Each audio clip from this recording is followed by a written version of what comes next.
जनता नरकयातनेत नगरसेवक बेपत्ता. प्रभाग 13 मधील संतापजनक वास्तव. 15,000ची मदत फेकून प्रशासन मोकळं. यंदा पुन्हा रमाबाई नगर रामभरोसे. चिखल, मैला आणि निसरडे रस्ते. बालवाडीतील चिमुरड्यांच्या जीवाशी खेळणारे लोकप्रतिनिधी कोण? मागच्या वर्षी संसार उघड्यावर, यंदाही तीच भीती. नगरसेवकांच्या नाकर्तेपणामुळे नागरिक भयभीत. पावसाळा सुरू झाला की सर्वसामान्यांच्या पाचवीला पुजलेली संकटे पुन्हा एकदा डोकं वर काढू लागतात. अशीच एक संतापजनक आणि मन सुन्न करणारी बातमी समोर येत आहे प्रभाग क्रमांक 13 रमाबाई नगर भागातून. येथील नागरिक नरक यातना भोगत आहेत आणि याला सर्वस्वी जबाबदार आहे येथील स्थानिक लोकप्रतिनिधी आणि प्रशासनाचे अक्षम्य दुर्लक्ष. या भागातील रहिवासी वनिता जाधव यांनी आपल्या तीव्र भावना व्यक्त करत प्रशासनाचे वाभाडे काढलेत. आंबेकर साहेबांच्या विडंगापासून खाली जाणाऱ्या मुख्य रस्त्याची दुरावस्था झाली आहे.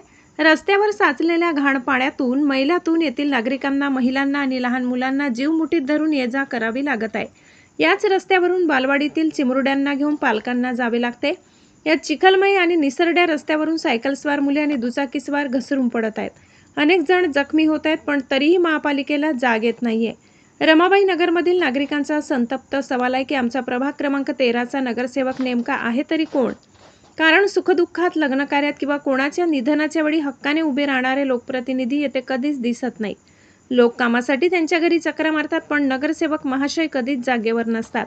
मग निवडणूक आल्यावरच हे नेते गल्लोगल्ली मते मागायला येतात कसे? वनिता जाधव यांनी दिलेल्या माहितीनुसार मागच्या वर्षी झालेल्या मुसळधार पावसात येथील नागरिकांचे संसार उघड्यावर आले होते. पूर परिस्थितीमुळे लोकांना 2-2 महिने आपली घरे सोडून बाहेर राहावे लागले. घरात पाणी शिरल्यामुळे अन्नधान्य, भांडीकुंडी वाहून गेली होती. इतकंच काय, तर लहान मुलांची शाळेची दप्तरे आणि पुस्तके या घाण पाण्यात तरंगत होती. यावेळी तात्पुरती 15,000 रुपयाची मदत देऊन प्रशासनाने आपले हात झटकले, पण यावर्षी पावसाळा तोंडावर आला असताना कोणतीही पूर्वतयारी करण्यात आलेली नाही. सांडपाण्याचा निचरा होण्यासाठी कोणताही सांडवा किंवा गटार तयार करण्यात आलेले नाही. जय भीम दादा. मी वनिता जाधव, रमाबाई नगरमध्ये राहते. आता हे पावसा पाण्याचे एवढे सगळे दिवस आलेत. आम्हाला हे पाण्याचा सांडवा झाला, शाळेचं लहान मुलांना बालवाडी, इतक्या लांब आम्हाला लेकरं न्यायला जावं लागतात. आणि प्लस ह्या आंबेकर साहेबापासून जे बिल्डिंगपासून आम्हाला जे खाली जावं लागतं तिथं रस्ता बरोबर नाही आहे. त्या रस्त्यातमध्ये लहान मुलांच्या सायकली किंवा हे येणारे कामावर रात्रीचे माणसं आमचे, त्यांच्या गाड्या तिथं स्लिप होतात, ते लोक तिथं पडतात. त्यांना पण तिथं काहीतरी भर वगैरे टाकून किंवा चौकून अडचण आहे तर त्या अडचणीचं बी काहीतरी साफसफाई करून द्यायला पाहिजे आम्हाला. आणि आमच्याकडे नगरसेवक कोण आहेत, काय आहेत, आम्हाला त्याचं काहीच माहिती नाही आहे. मग आमच्याकडे त्या लोकांनी लक्ष द्यायला पाहिजे.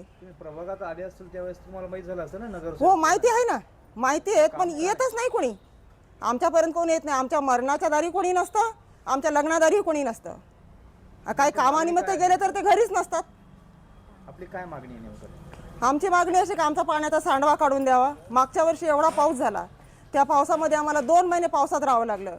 त्या स्विमिंग पूलच्या कुलपा तोडल्या, इकडं क्वार्टरच्या आम्ही कुलपा तोडल्या. मग असं नेमका प्रकार काय घडला होता? मागच्या वेळेस पाऊस पडला होता ना? हो, पाऊस जास्त पडला तर तो सांडवा तिकडे दाबला गेला होता, त्याच्यामुळे आम्हाला पाण्याचा त्रास झाला. नाहीतर आम्हाला पाण्याचा काहीच त्रास नाही आहे. तो सांडवा जो आहे तो व्यवस्थित काढून द्यायला पाहिजे आम्हाला. बरं, मागच्या वर्षी पाणी भरलं तर आमच्या कमरेच्या वर पाणी होतं. घरातलं आमचं खाण्यापिण्याचं साधं, आमच्या मुलांचे दप्तरं, जे बी काय आमचं संसारिक उपयोगी सामान आहे ते पूर्ण खराब झालं. त्याच्यावेळी याच्या अगोदर आम्हाला 15,000 रुपये काही मदत दिली गेली होती. यावेळेस मदतही कुठली दिली नाही आहे. मग दरवर्षी जर हेच होत आलं तर आम्ही गोरगरिबांनी काय करायचं, याचं उत्तर द्यायला पाहिजे ना आम्हाला. आम्हाला पाण्याची अडचण आहे भाऊ. गेल्या वर्षी बी आमच्या घरात पाणी होतं, कमरा इतकं, सगळा संसार भिजला, लेकराचे दप्तरं भिजले, खाण्यापिण्याचं बी भिजलं. तर आमच्याकडं कोणी पाहिलं नाही. आम्ही 2 महिने अडचणीत काढले तरी आमच्याकडं कोणी पाहिलं नाही आणि काही व्यवस्था झाली नाही, आम्हाला काही भेटलं बी नाही. तर आज बी होऊ नये असं आमचं म्हणणं आहे. नगरसेवकनं आमच्याकडे यावा, पाहावा, आमची समस्या दूर करावा. कशाने नुकसान झालं होतं आपलं? पाण्याने, पावसाने नुकसान झालं आमचं. हो, पावसानं नुकसान झालं तर आमचं. नेमकं मागणी आहे आता तर आमची ही मागणी आहे की आम्हाला पाण्याची काय सांडवा सोडावा, पाणी काढून द्यावा. गेल्या वर्षीसारखी आमची दैन नाही हो. आमचं खाण्यापिण्याचं गेल्या वर्षी सगळं भिजलं. 2 महिने आम्ही बाहेर राहिलो. लेकरं बाळं, आडी अडचणी, साप घरात राहतात. तर ह्या वर्षी नाही हो असं. म्हणून आमचं हे मागणी आहे की ह्या वर्षी बी आमची काही सोय करावा त्याने. या वर्षी बी आमची सोय करावा. आमच्या घरात साप येतात, लहान लहान लेकरं आहेत, म्हातारे आहेत, आजारी दुःख, तर हे आम्हाला तकलीफ होती. म्हणून आम्ही तुमच्याकडं मागणी मागतो की आमच्या या वर्षी दैन नाही झाली पाहिजे आमची. तुमच्याकडे कोणी नगरसेवक येतात का तुमच्या कोणी आलं नाही आमच्याकडं आजपर्यंत. तर वट मागायलाच येतात. काय नाव आहे तुमचं? सुमन प्रकाश शिवाळे. आमची मागणी हीच आहे, फक्त आमचा सांडवा काढून द्यावा, पाण्याची व्यवस्था येरवळी करावं. सांडवा का म्हणजे- काढायचं? नेमकं काय कारण आहे? कारण म्हणजे खूपच पाऊस, गेल्या वर्षी आमच्या इथं 2-3 महिने पाणी होतं घरांनी. सगळ्या लोकांना घरं सोडून जाणं पडलं. खूप नुकसान झालेली आहे आमची. गेल्या वर्षीसारखं यंदा बी नाही व्हावं म्हणून आमची अगोदरच मागणी आहे की यंदा आमची व्यवस्था करावी पाण्याची. पाऊस जास्त यायच्या अगोदर यंदा त्यांनी व्यवस्था येऊन करून जावं. नाही मग परत गेल्या वर्षीच वाणी झाल्यावर मग काय करायचं? मग पळायचं का आम्ही इकडं तिकडं? आमचे लहान लहान लेकरं आहे, आम्हाला इचुकाट्यांचा भेव वाटतो तिथं.